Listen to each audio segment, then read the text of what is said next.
பாடகி சின்மயி மறுபடியும் பழைய பிரச்சனையை கிளற ஆரம்பிச்சிருக்காங்க.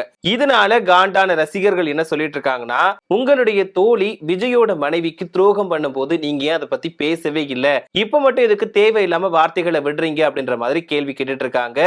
இவ்வளவு நாள் விஜய்க்கு துரோகம் பண்ணும்போது நீங்க எங்க போனீங்க அப்படின்ற மாதிரியும் கேள்வி எழுப்பி இருக்காங்க. இப்போ தமிழ் இலக்கியத்துல மிக உயர்ந்த மரியாதைக்குரியதா கருதப்படக்கூடிய ஞானபீட விருது வந்து கவிஞர் வைரமுத்துக்கு அறிவிக்கப்பட்டிருக்கு.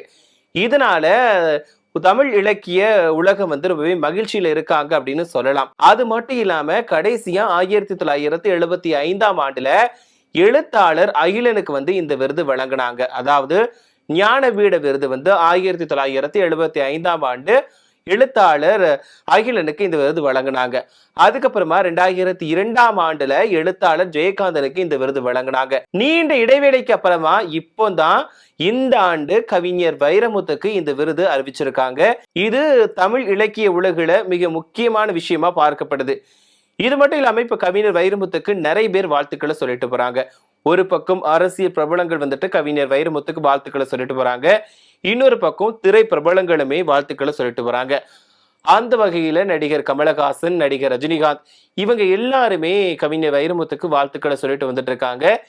இந்த ஒரு நிலையில தான் சின்மயி மறுபடியும் பழைய பிரச்சனையை கிண்ட ஆரம்பிச்சிருக்காங்க. என்னன்னா இப்போ இந்த வருஷம் வந்துட்டு ஞானபீட விருது கவிஞர் வைரமுத்துக்கு அறிவிச்சுட்டாங்க. அதுக்கு வந்து எல்லாருமே வாழ்த்துக்களை சொல்லிட்டு வராங்க. இப்படி இருக்கக்கூடிய நிலையில இப்போ நம்மளுடைய பாடகி சின்மயி வந்து பழைய விஷயத்த கிண்டி போட்டிருக்காங்க. சின்மயி வந்து இது தொடர்பா ஒரு பதிவை வெளியிட்டு இருந்தாங்க. அது என்ன அப்படின்னு பார்த்தோம் அப்படின்னா, இப்போ சினிமாவில இருந்துட்டு ஒரு சக்தி வாய்ந்த ஆண் வந்து அரசியலுக்கு போகும்போது அவங்களால பாதிக்கப்பட்ட பெண்கள் வந்து பேசக்கூடிய விஷயங்களை யாருமே கேட்க மாட்டாங்க அப்படின்ற மாதிரி சொல்லியிருக்காங்க. என்னன்னா ஏற்கனவே நம்மளுடைய வைரமுத்து மேல வந்து சின்மயி நிறைய குற்றச்சாட்டுகள் முன் வச்சிருந்தாங்க. அது ஒரு டைம்ல வந்து ரொம்பவே சர்ச்சையா வெடிச்சுட்டு தான் போயிட்டு இருந்துச்சு. அந்த பிரச்சனை இன்ன வரைக்கும் ஓயவே இல்லைன்னு கூட சொல்லலாம். இப்படி இருக்கக்கூடிய நிலையில இப்போ நிறைய பேர் வைரமுத்துக்கு வாழ்த்து சொல்லிட்டு வரக்கூடிய நிலையில அவர் வந்து பண்ண தப்பை யாருமே கண்டுக்க மாட்டாங்க அப்படின்ற மாதிரி சின்மயி வந்து மென்ஷன் பண்ணியிருக்காங்க. அது மட்டும் இல்லாம கமலஹாசன் போட்ட ட்வீட்டை மென்ஷன் பண்ணி ஒரு விஷயத்த சொல்லியிருக்காங்க. என்னன்னா கமலஹாசனோட கட்சியில இருந்த ஒரு பெண்ணே வைரமுத்து மேல குற்றச்சாட்டை சொல்லியிருந்தாங்க. ஆனா தங்களோட நண்பர்கள், நம்மளோட வழிகாட்டிகள், உறவினர்கள் அப்படிங்கிறதுனால அதை பத்தி யாருமே பெருசா எடுத்துக்க மாட்டாங்க அப்படின்ற மாதிரி கமலஹாசனோட ட்வீட்டை வந்து மேற்கோள் காட்டி பேசியிருக்காங்க. அது மட்டும் இல்லாம நடிகர் ரஜினிகாந்த் சொன்ன ட்வீட்டை மேற்கோள் காட்டி என்ன சொல்லியிருக்காங்கன்னா, ஐயோ புரியவே புரியாதா அப்படின்ற மாதிரி தங்களோட ஆதங்கத்தை வெளிப்படுத்துற மாதிரி சின்மயி வந்து சொல்லியிருக்காங்க. இப்ப இதுக்கு முன்னாடி வைரமுத்து, சின்மயி இவங்களோட பிரச்சனை வந்து பெரிய அளவுல வெடிச்சிருந்துச்சு. ஒரு டைம்ல வந்துட்டு மீட்டு விவகாரம் வந்து பெரிய அளவுல வெடிச்சதுன்னு கூட சொல்லலாம். ஏன்னா மீட்டு அப்படின்றது மூலமா தங்கள் பாதிக்கப்பட்ட விஷயங்கள் பத்தி வந்து நிறைய பெண்கள் வந்து வெளியே சொல்லிட்டு இருந்தாங்க. அதாவது இவங்களால நான் வந்து பாலியல் சீண்டலுக்கு ஆளானே அப்படின்ற மாதிரி நிறைய குற்றச்சாட்டுகள் வச்சுட்டு இருக்கும்போது திடீர்னு பாடகி சின்மயி வந்து வைரமுத்து மேல ஒரு குற்றச்சாட்டை முன் வச்சாங்க. என்னன்னா வைரமுத்து வந்து தனக்கு பாலியல் ரீதியான துன்புறுத்தல் கொடுத்தாரு அப்படின்ற ஒரு குற்றச்சாட்டை மீட்டு மூலமா வெளிப்படுத்தினாங்க. இது அந்த டைம்ல வந்து ரொம்பவே பெரிய அளவுல சர்ச்சையா வெடிச்சது. ஏன்னா அந்த டைம்ல வந்து ஒரு பெரிய லெவல்ல இருந்தவங்க தான் பாடகி சின்மயி. அவங்களோட வாய்ஸ்க்குன்னு சொல்லிட்டு தனி ஃபேன்ஸ் இன்னைக்கு வரைக்கும் இருந்துட்டு இருக்காங்க. திடீர்னு பாடகி சின்மயி வந்து இந்த விஷயத்த சொன்ன உடனே யாராலையுமே வந்து நம்ப முடியவே இல்லைன்னு கூட சொல்லலாம். அது மட்டும் இல்லாம சின்மயிக்கு ஆதரவாக நிறைய பேர் குரல் கொடுத்தாங்க. என்னடா திடீர்னு சின்மயி வந்து இந்த மாதிரி சொல்லிட்டாங்க அப்படின்ற மாதிரி பேசியிருந்தாங்க. என்னன்னா பாடல் வெளியீட்டு விழாக்கு போயிருந்த இடத்துல வந்துட்டு அவரோட ரூமுக்கு வந்துட்டு வைரமுத்து அழைச்சாரு, ஆனா நான் போகல அப்படின்ற மாதிரி ஒரு குற்றச்சாட்டை பகிரங்கமா சொல்லியிருந்தாங்க. இந்த விஷயம் வந்து பெரிய அளவுல பூதாகரமா வெடிச்ச நிலையில நிறைய மீடியாக்கள் வந்து இந்த விஷயத்த ஒளிபரப்பவே இல்லை அப்படின்னு சொல்லிட்டு கூட சின்மயி வந்து குற்றச்சாட்டுகள் முன் வச்சிருந்தாங்க. அது மட்டும் இல்லாம இந்த விவகாரத்துக்கு அப்புறமா எனக்கு வாய்ப்புகளே மறுக்கப்பட்டுச்சு. நான் வந்து ஒரு விஷயத்த எனக்கு நடந்த கொடுமையை நான் வெளியே சொன்னேன், அதுக்கப்புறமா எனக்கான வாய்ப்புகள் மறுக்கப்பட்டுச்சு அப்படின்ற ஒரு குற்றச்சாட்டையுமே சின்மயி வச்சிருந்தாங்க. அதாவது நான் தைரியமா எனக்கு நடந்த ஒரு தவறான விஷயத்த, எனக்கு நான் பாதிக்கப்பட்ட விஷயத்த நான் ஓப்பனா சொல்லிட்டேன், அதனால எனக்கு பாடுறதுக்கு வாய்ப்பு கொடுக்கல, டப்பிங்ல இருந்து நிறைய விஷயங்கள் வந்து என்னை வந்து தள்ளி வைக்கிறாங்க அப்படின்ற நிறைய குற்றச்சாட்டுகளை வச்சிருந்தாங்க. அது மட்டும் இல்லாம ராதாரவி மீதுமே சின்மயி வந்து குற்றச்சாட்டுகளை முன் வச்சிருந்தாங்க. இந்த பிரச்சனை அப்பப்போ திடீர்னு ஸ்டாப் ஆகும், திடீர்னு வரும், இந்த மாதிரி போயிட்டே இருந்துச்சு. இப்படி இருக்கக்கூடிய நிலையில இப்ப மறுபடியுமே இந்த பிரச்சனையை வந்து தூக்க ஆரம்பிச்சிருக்காங்க. அது மட்டும் இல்லாம இப்ப சின்மயி போட்ட இந்த பதிவுகளுக்கு நிறைய பேர் நிறைய கேள்விகளை கேட்டுட்டு போறாங்க. என்னன்னா உங்களுக்கு நடந்த விஷயங்கள் வந்து தப்பாவே இருக்கட்டும், கண்டிப்பா அதுக்கான பலன் வந்து வைரமுத்துக்கு கிடைக்கும். ஒருவேளை அவர் வந்து உங்களை அந்த மாதிரி கூப்பிட்டதாவே இருக்கட்டுமே, அப்படி இருக்கக்கூடிய நபரை நீங்க எதுக்கு உங்க கல்யாணத்துக்கு கூப்பிட்டீங்க அப்படின்ற மறுபடியும் கேள்விகளை கேட்டுட்டு இருக்காங்க. இந்த கொஸ்டின் வந்து அப்பவே ஆரம்பத்திலே கேட்க ஆரம்பிச்சுட்டாங்க.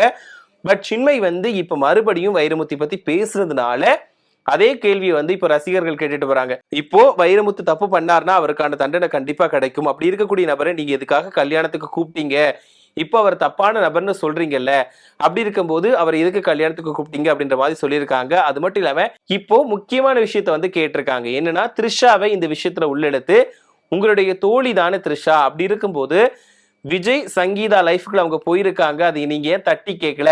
உங்களுக்கு ஒருத்தர் பாலியல் தொல்லை கொடுத்தாங்க அப்படின்ற போது ஆதங்கத்தை வெளிப்படுத்த தெரிஞ்ச உங்களுக்கு சங்கீதாவுக்கு உங்களுடைய தோழி த்ரிஷா வந்து துரோகம் பண்றாங்க, அதையும் தட்டி கேட்கல? இவ்வளவு நாள் எங்க போனீங்க? இந்த விஷயம் உங்க கண்ணுக்கு தெரியலையா? அப்படின்ற மாதிரி கேள்விகளை கேட்டுட்டு போறாங்க. அது மட்டும் இல்லாம இப்போ மறுபடியுமே இந்த பழைய விஷயங்களை வந்து உள்ள இழுக்க ஆரம்பிச்சிட்டாங்க. அதாவது சின்மயியோட கல்யாணத்துக்கு வைரமுத்து போனதா இருக்கட்டும், சின்மயி இப்ப வந்து வைரமுத்து பத்தி பேசின விஷயங்களா இருக்கட்டும், அதை வந்து வெளிக்கொண்டுட்டு வந்துட்டு இருக்காங்க. பழைய வீடியோக்களை வந்து வெளியிட்டு வராங்க. ஏன்னா சின்மை திடீர்னு இந்த விஷயத்தை பத்தி பேசுறதுனால பழைய வீடியோக்களை போட்டு அப்ப இந்த மாதிரி பேசுறீங்க, இப்ப இந்த மாதிரி பேசுறீங்க, உங்களுக்கு எல்லாம் வேற வேலையே இல்லையா? இப்போ நீங்க த்ரிஷா பத்தி ஏன் பேசவே மாட்டீங்க? விஜயோட லைஃப்ல புகுந்து சங்கீதாவோட வாழ்க்கையை கெடுத்துட்டாங்க, அதை நீங்க தட்டி கேட்கல? த்ரிஷாவோட உங்க தோழி தானே, உங்க தோழிக்கு வந்து நீங்க அட்வைஸ் பண்ண மாட்டீங்களா? நீங்க வந்து ஊருக்கு உபதேசம் பண்றீங்க, ஆனா உங்களை சுத்தி இருக்கவர்களை ஏன் கண்டுக்க மாட்டீங்க? அப்படின்ற மாதிரிலாம் கேள்விகள் கேட்டுட்டு இருக்காங்க.